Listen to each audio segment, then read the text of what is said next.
Everybody, please stand. We'll have our national anthem sung by Star Verbinski.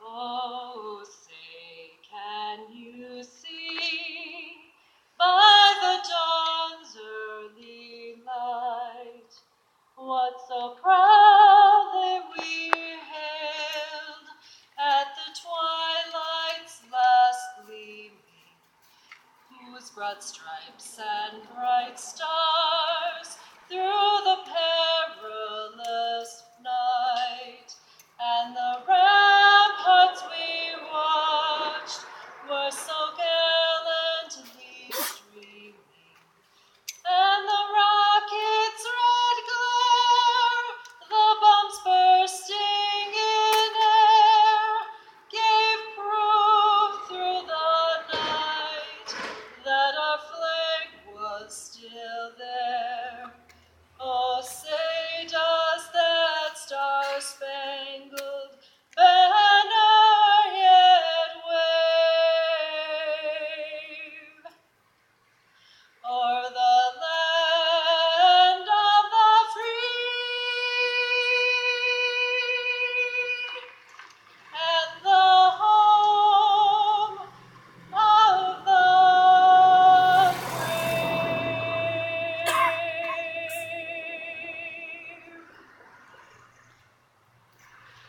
Everybody, please help us.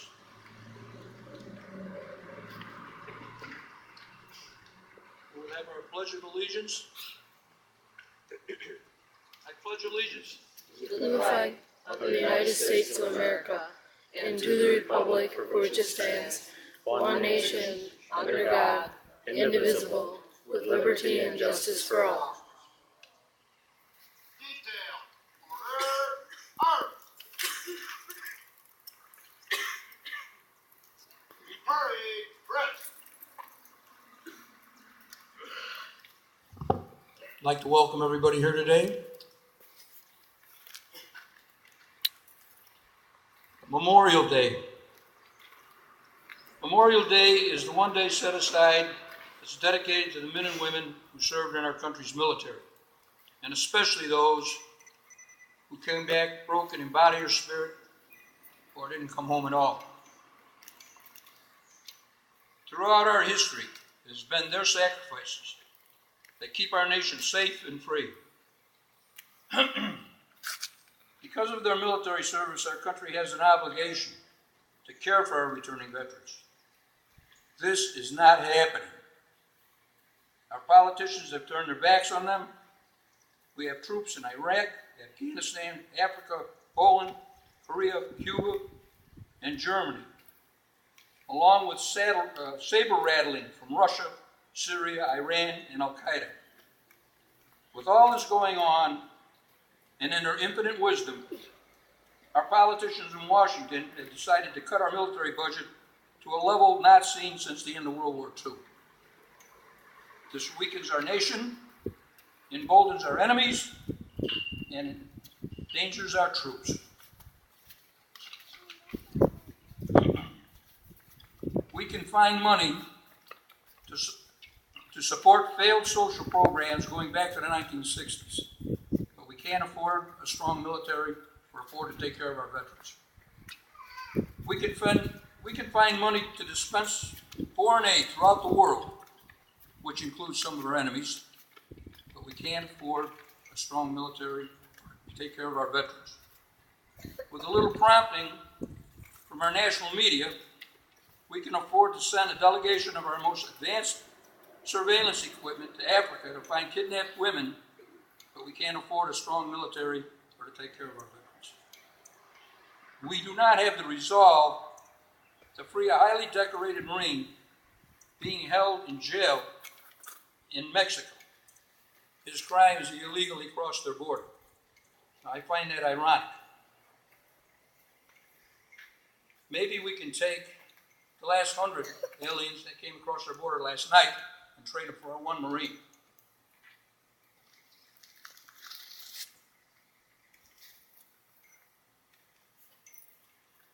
This entire attitude is a recipe for disaster.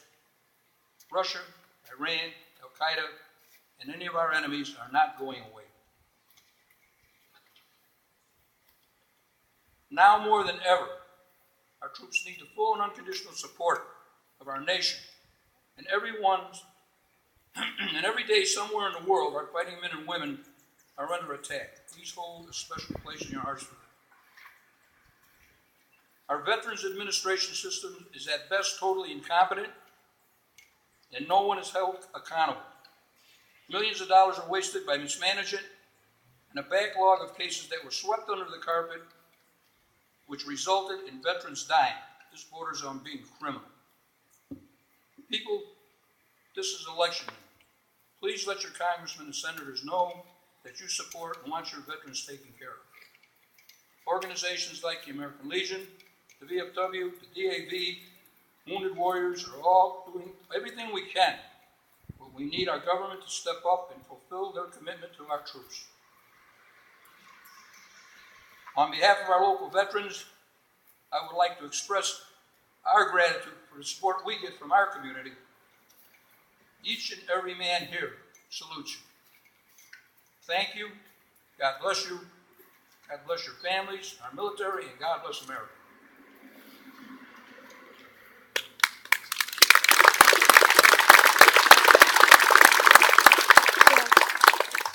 Ted Wagner will now give the roll call of the deceased of last year.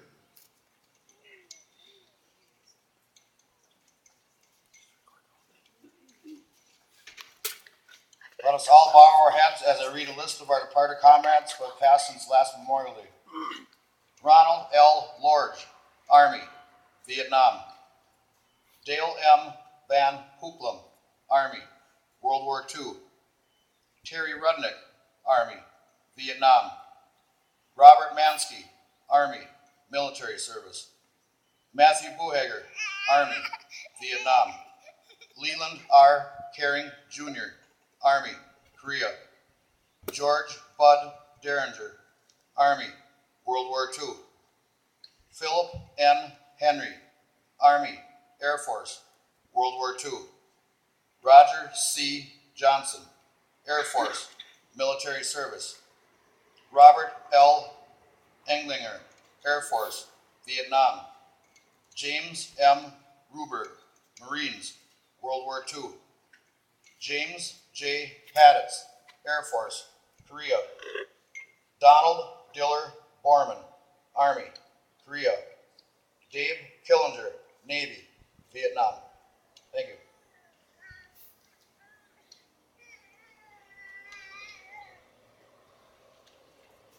Will the chaplain now give the closing prayer?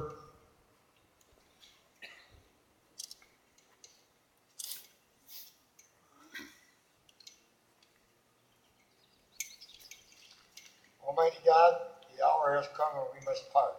We commit ourselves to thy care. Thou who art strong, power and defense, which thou nice battle users, strong and brave, living such lives of status and integrity as shall reflect honor on our country and the veterans of the United States and glorify the great and holy name.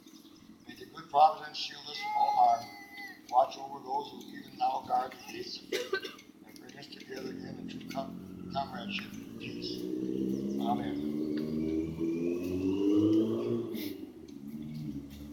Amen.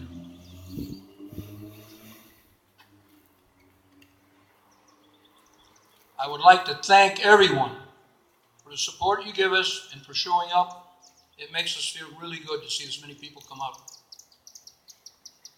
We will now have our final taps.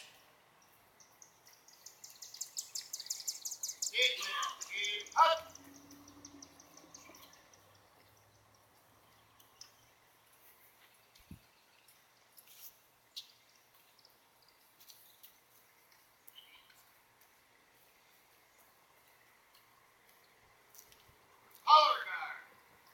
Present first. Firing squad, page hut. Port arm.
Detail, order, move.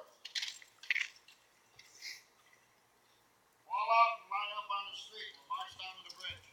This concludes our memorial exercise there, but we will have a dedication to the Navy at the bridge. We'll fire one more time, and then we'll do the cemetery.